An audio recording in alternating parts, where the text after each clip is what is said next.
I think Gloomhaven is generally considered a pretty hard game.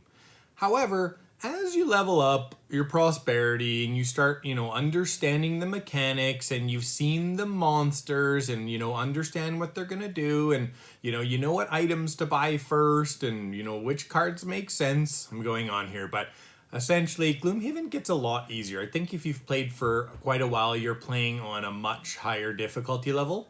Now, Gloomhaven is notorious for having a very difficult first scenario, but that's more a combination of, new players not understanding the mechanics and a reasonable level of difficulty in Black Barrow. However, these 5 scenarios, they're very, very difficult, even for very experienced players. Unless you're lucky and you've got the right party composition or something along those lines, I almost guarantee that you're going to have trouble or you've had trouble with at least a few of these scenarios. So let's count down from number 5 to number 1.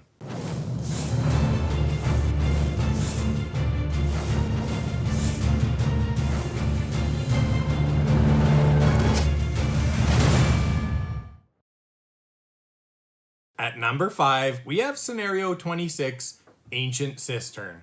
This is one of those scenarios where if you've got a perfect party composition, you can roll through this. It's got, some choke points, and if you don't have jump, you're going to be stuck fighting some seriously annoying enemies.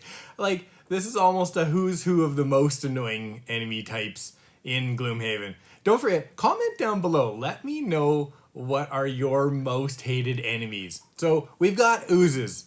And we've been cursed in the beginning of the scenario, so it's not as bad for 4 players because you can have max 10 curses, but 3 players and under, every person's getting 3 curses in their deck. You've got oozes to fight, you're trying to kill them quickly, you've got curses, they're multiplying. Then you've got night demons who are also hard to kill because you're always attacking with disadvantage, or at best, not disadvantage. And they hit like a frickin' truck. They are so tough.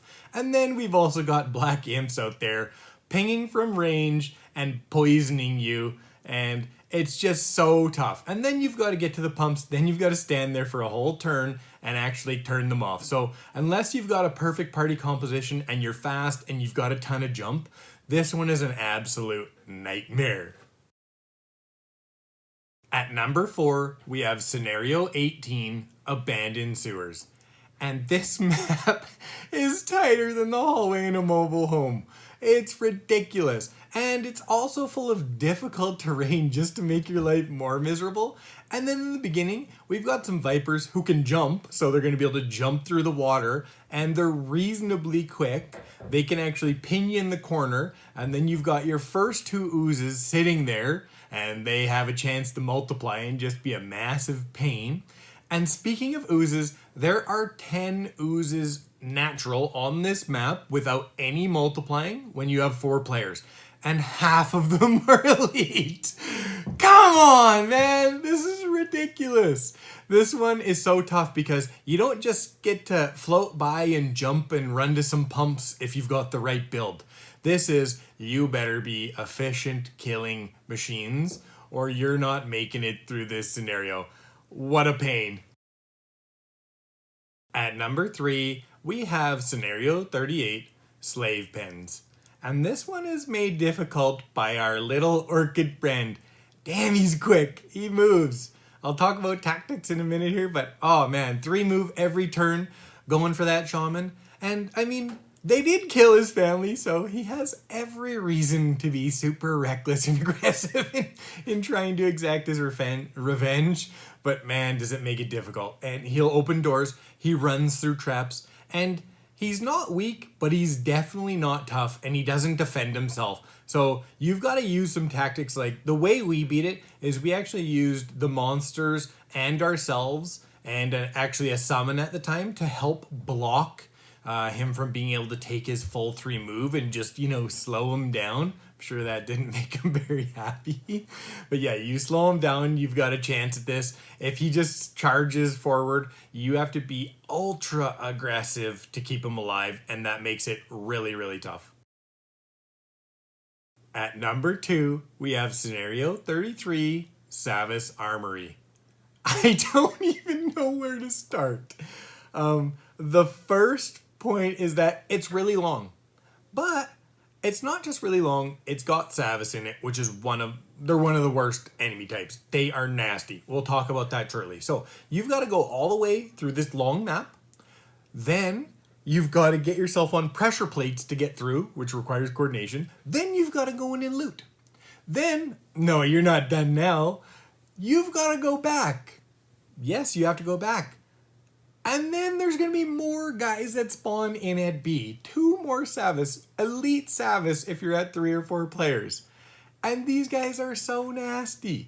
So between how far you have to go and all the conditions and the enemy types, I mean, just ridiculous. We actually got lucky. We had an Eclipse in our party at this time.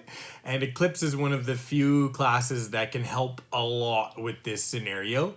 But if you don't have one of a handful of classes with you, this scenario is going to make you want to flip the table. Like, it really is.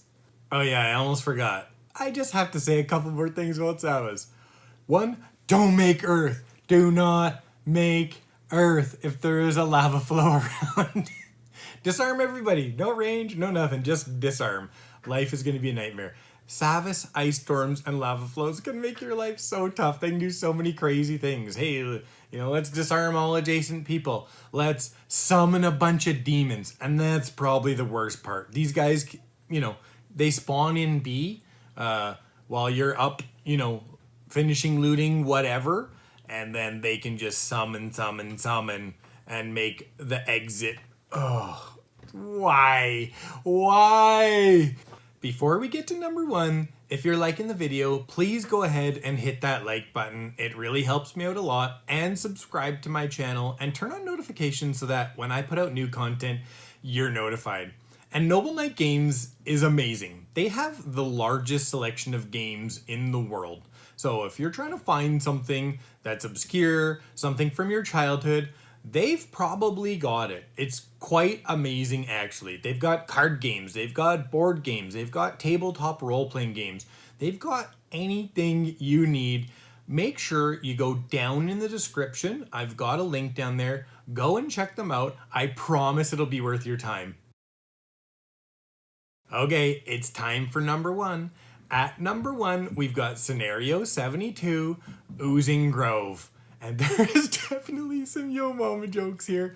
I'm not going to say any of them, but this scenario deserves it. I mean, I want to say it, but that's not really the kind of channel this is. Anyways, there's so many things that make this hard. First, you've got to destroy all the trees. And until you start destroying them, an ooze spawns every single round at 4 players, and it's an elite ooze. And you've already got, a bunch of enemies on here, so that spawn rate is just ridiculous. The trees are spread out. You've got to kill them all at 4 players at scenario level 4. These trees have 28 hit points. Like, they're not weak. And the scenario goal is the trees, get rid of the trees, and kill all the oozes. So while you're chopping down these trees, what do you think all the oozes are doing? This scenario is ridiculous. I played this for the first time in 2019 sometime, and I was like, this is clearly the hardest scenario ever. Like, right away, we only died a handful of times in my campaign, and it was almost all of them on this scenario. Just ridiculous. If you don't have the exact right party composition, if you don't have curse mitigation, forget about it. And that's why, if you go look out in the community, this scenario is rated as the hardest. And I don't agree on all the ratings, but on this one, I definitely do. It's out of control. Thank you so much for watching the video. That's it.